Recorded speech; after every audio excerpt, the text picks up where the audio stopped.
Create, awakening the artist inside you.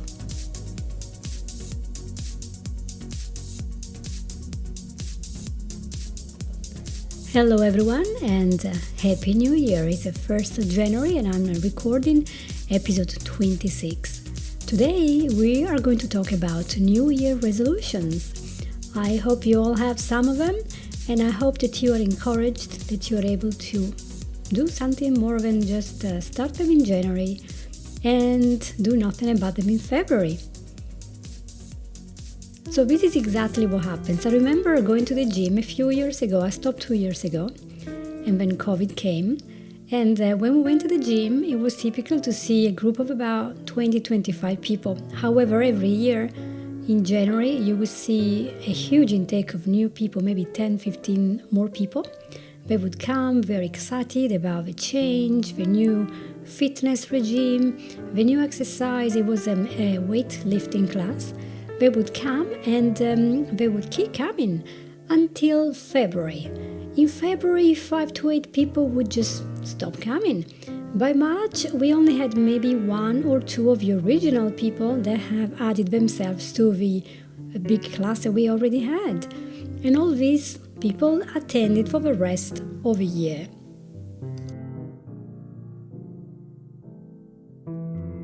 This happened every single year for 4 years in a row, and I'm sure that this is very much a trend that happens. So what was going on in my mind at the time was why there are so many people that are similar. They all want to achieve something. They want to feel better, they want to exercise, they want to feel stronger. But why the commitment that they have is so different and still in the same class, the same tutor? And of course, we do know that there are issues that may arise after you sign up for the membership. You might have family issues, health issues, or you might be really busy with your work and you realize you just cannot do that. However, after thinking about it for a little bit longer, I thought there has to be something that causes this initially high motivation to go down. And as you know, if you're going up to a hill, you're running or you're cycling, if you suddenly slow down or stop, it's very, very hard to start again, isn't it? And that's how our mind works. It's a lot harder to start again if you stop. And we love this inertia that has to, let's say, push us a little bit. And this inertia has to keep coming. This strength has to come. Therefore, I kept asking myself, what is behind this motivation? What is a tipping point when people finally take action because they want to get the result?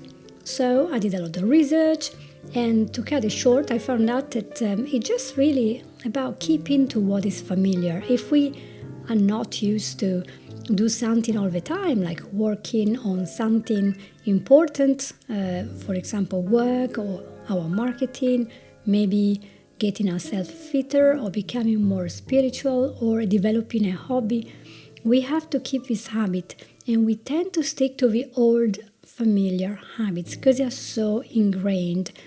And let's say we do get distracted, don't we?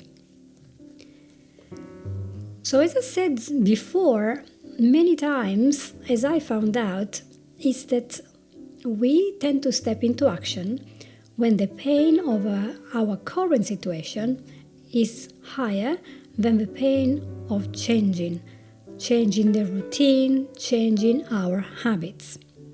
If you remember, there was a story, a very typical story of a woman that decided, okay, I have to lose weight, I have to do it now. Why? Because she was sitting either in some kind of fair, one of these little seats when you have to go up and down in a roller coaster, or maybe she was in an airplane seat and she realized, I cannot actually fit, and she was very embarrassed, and there was this strong feeling that made her decide, okay, that's that, and this strong feeling elicited a really strong support, emotionally speaking, and this support led her to lose a lot of weight. So really it is when we are faced with the very dark reality that things are going to get worse, then we snap into action. We say, okay, I'm going to have to do it now. I have to do it. And instead of just saying, oh, I'll do it when I have time, which of course means it's never going to happen. So I do know that a lot of us, when we see the media and the magazines in the first week of January telling us, what are your new resolutions? Let's say the truth, a lot of us just turn off. Maybe we pick up a chocolate to feel a little bit better, to just brush away the feeling that, oh, yes, there is something that I need to do. I know that it has to be done, but I don't want to do it. And so what are the excuses? The excuses that we tell ourselves. We can say that we do not have the time and the discipline to cook maybe a healthy meal, to go vegan, which we always wanted to do, or maybe to exercise, to walk every day. Or maybe we say, well, I can just read a book and can just find a shortcut. I do not need therapy for my problem. I can just read a book. And then we don't do it. Or we say, well, yes, I could start something new, but I'm going to stop anyway, so there's no point in getting started. Otherwise, we might say, oh, I tried everything. Trust me, I tried everything, but nothing works, so I'm never going to be able to find work or change in my condition, whatever that is in relationships, work, career, or even in the home. And lastly, there are lots of people that say, well, I was born like that. I cannot change. This is how I am. Hard luck. You're going to have to accept me. That's how I am. I cannot change. And it is very hard to think we cannot change. I think that we are born with a possibility of changing. And if this resonates to you or with you, keep listening. I have some good ideas. I know that I'm the first one that has every year new justifications of why I do not need to change my life. And I know I need to, but I'm like, well, I cannot just do that because it's so painful. And it does require work. It requires a lot of mental resilience and it requires a vision of what we want to happen. And it is true that a lot of us think, well, setting goal isn't just something for me. It's just for somebody else. I'm not that tough. But this is a bit of a myth. What would happen if we change the way that we set our goals so that we know that they are going to actually happen? These goals are going to be achieved. And the reason for me telling you that is because there are reasons why we have failed in our goals. And many, many times they're very, very simple. And it's because these goals are very vague, they're very generic, and therefore they're not generating the amount of support and energy that we need. Let me give you some examples. You might want to say, I want to lose weight, I want to be fit. And that's very generic. I want to find work, or I want to get clients, do more sales. Still very generic. I want to feel good, I want to be happier, or I want to find a loving partner. I want to become famous. You won't believe how many people, especially very young, say, I want to become famous, then I'm going to be happy. So there is nothing wrong with these goals, but as a coach, I can tell you that if you come to me with a goal like that, you have 6 issues of why you cannot achieve them. So first of all, as I said, they are too generic. So because it's very generic, you don't know what to do about your goal and you have no vision. You cannot see the end results. So if you have no vision, you have no motivation, and therefore you cannot come up with a strategy. So what does it mean to feel good? I want to feel good. What are you going to do about it? Nothing, because you have no idea what it is. Another aspect is this generic goal. They don't provide a really clear idea of how much you're going to gain, how much you want to lose, for example. How much weight did you want to lose exactly? Is it 5 kilos? Is it a stone? How many clients you need to find in next week? Is it 10 clients? Is it 5 clients? You want a number. How much do you need to earn to pay those bills? Is it £1,000? Is it $2,000? So you have to have a very clear idea of what you want to achieve. A third possibility that might happen and why your goals are not happening is because they're not really achievable. So for example, some people say, oh, next year I'm going to have a 6-figure income, and yet they have no business idea, no clue about sales and marketing. They don't really have a good product. Maybe they're not even good enough to create a product. They do not know the market at all, and they have 3 jobs already, and they don't have actually any time to work on their goal. then this is not an achievable goal. It would be a lot easier to chunk it down into pieces and say what is achievable in here, and I'm going to work just on that. And let me tell you that another big problem is when we do not give a deadline, a specific time frame to our goals.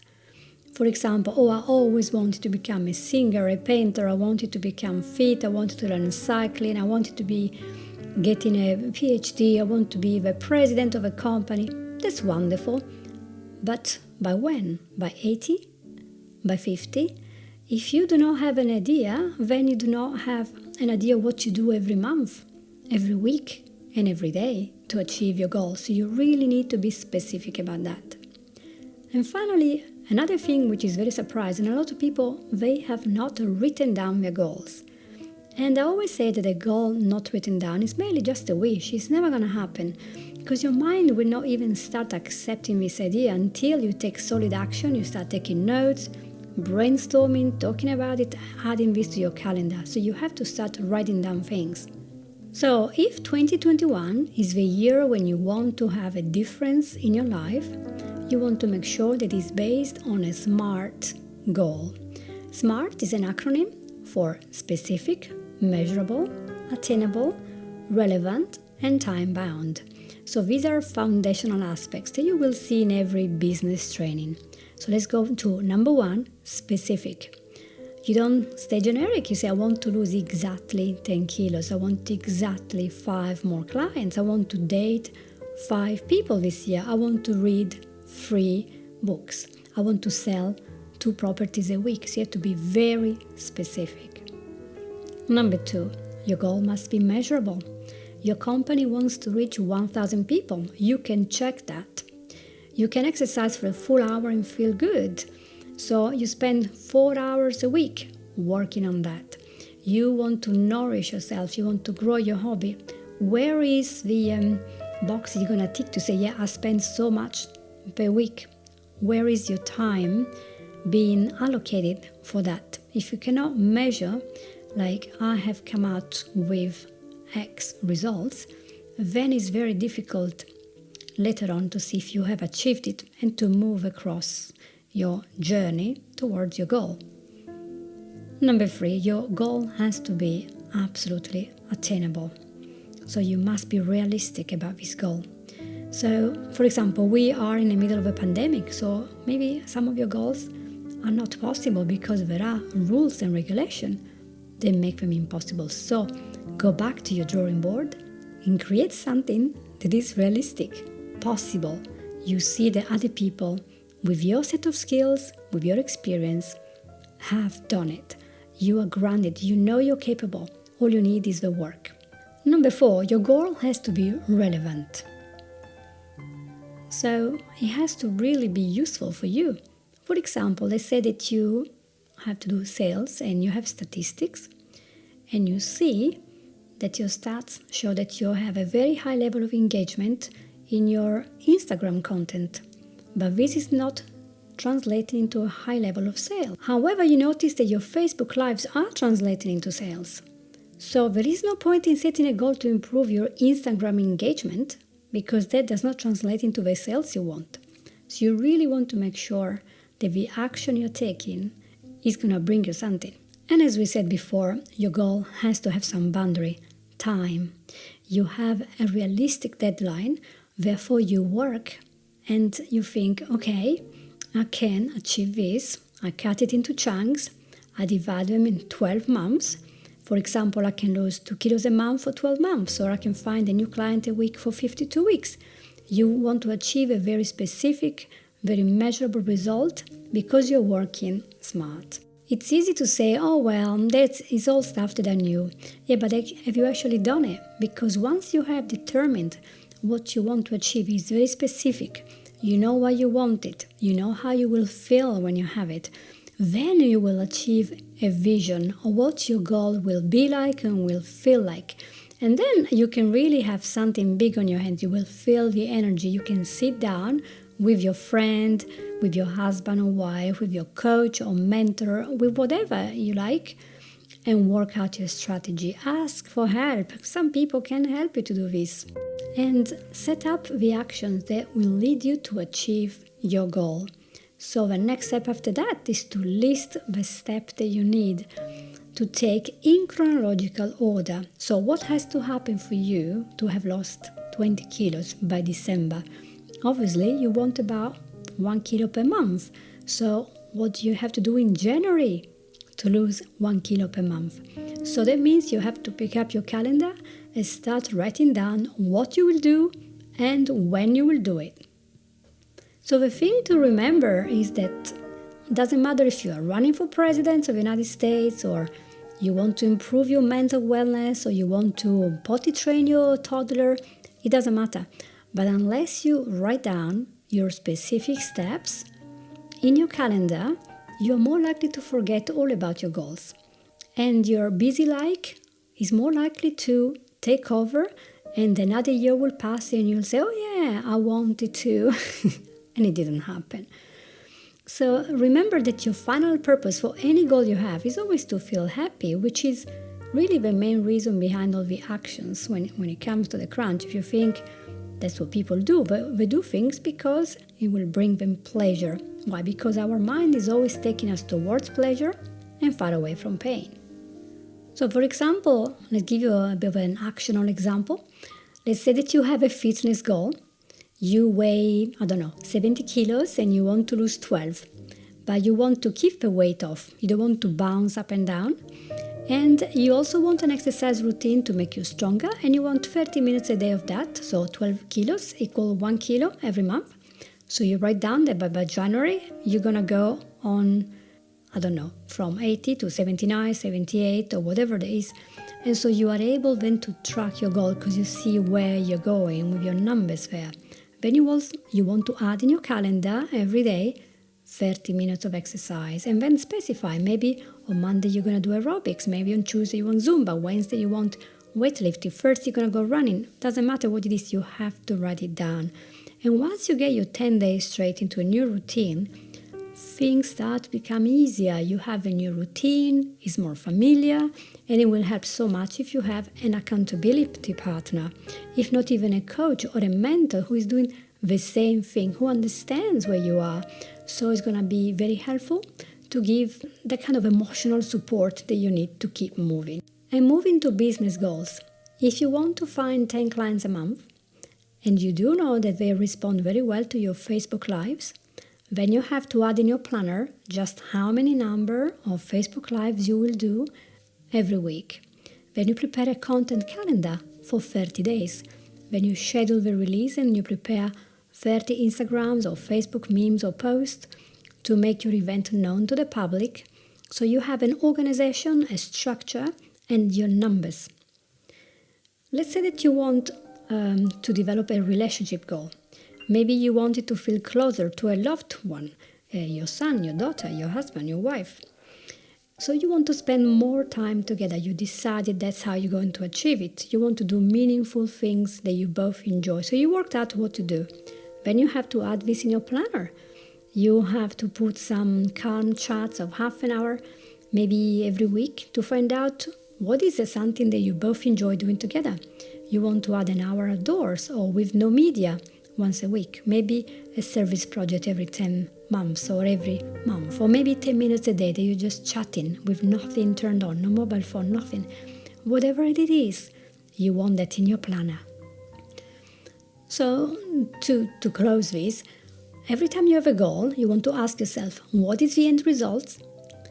Why do you want it? How do you want to feel? When do you want to have it? And then you might find out that more often than not, goals are means to an end, and you can achieve the end with different means. So conceptually speaking, everything is available to you. There is nothing that you cannot achieve within the constraint of all the pandemic and the rules and laws. And why this is true? Because the goal isn't just that. Because things like freedom, hope, happiness, meaning and purpose in life, they are the foundational rocks of our wellness. And these things can be found even in the small things that we every day tend to ignore or maybe we take for granted. I read once about a guy who really wanted to buy a motorbike, quite an expensive item. And he went to a coach and he was talking about it, and it turned out that the reason why this guy wanted a motorbike was because he just felt so free when he was going in this large, I don't know if it was Texas, but in these large empty roads in the wilderness. He just wanted to feel free. So the bike was the means to an end. It's not that he wanted a bunch of metal, he wanted a feeling. And this is really what humanity has. It's a shared trait. Our actions are dictated primarily by what we feel and how we want to feel. So when you establish your SMART goals, you want to notice what kind of emotional state will be elicited when you achieve this goal. You want to think about how you can bring the state to you now, because you're visualizing your end result. And then you will notice that the anticipation, the excitement, the motivation, and also the energy that you will get, they will support you as you carry on with your work, as you adjust to the situation, and you are keeping your actions aligned to your goal for 12 months. You know that when you achieve something, after you've done a lot of work, a lot of commitment, a lot of discipline, you feel better, you feel happy, you feel energized.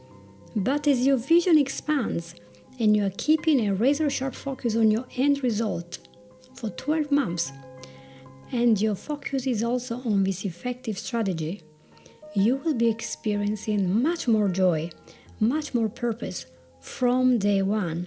And in this way, you will be fulfilling your initial goal that was of feeling happier, and you will fulfill this earlier. And it turns out that the energy goes into what you focus on. So focus on what matters most, and you will never regret it. So everyone, have a brilliant 2021. I hope you have enjoyed this episode. Please click subscribe, share, and leave a review if you think that this is useful, and let your friends know that it is possible to achieve your goals. It's not very difficult if you keep working and you know exactly where you want to be. So take care, and thank you for being with me. Bye-bye. You have listened to Create, Awakening the Artist Inside You with Franz, Sidney.